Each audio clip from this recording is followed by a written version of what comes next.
Today's Sourdough Sunday. Today I'm making a marshmallow peanut butter cookie loaf. First, in a large bowl, I'm going to add 125 grams of active starter. Next, I'm going to add 2 teaspoons of salt. Then I'm going to add 1/4 cup of sugar. Next, I'm going to add 280 grams of warm filtered water. Then mix that up. Next, add 475 grams of unbleached bread flour. Then mix it up until the dough forms. Next, cover up the dough and let it rest for 30 minutes.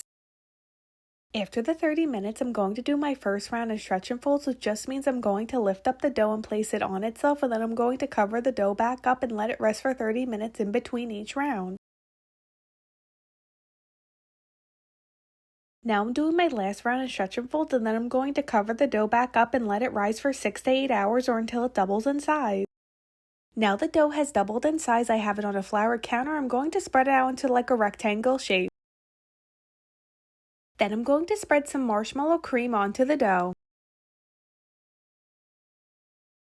Then I'm going to add some Nutter Butters that I chopped up.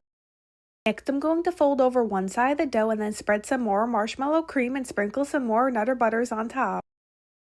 Then I'm going to fold the other side of the dough and put more marshmallow cream and more Nutter Butters on top. Next, I'm going to roll up the dough and roll it into a bowl and then put it into a lined banneton and cover it up and put it in the fridge overnight. The next day, I put it onto a piece of parchment paper. I'm going to score the top, and then I'm going to add the dough into a preheated Dutch oven that I've been preheating at 450 degrees, and I'm going to bake this at 450 for 40 minutes with the lid on. After the bread was done baking, I let it cool for an hour or two before slicing into it, and here's an up-close look at the marshmallow peanut butter bread.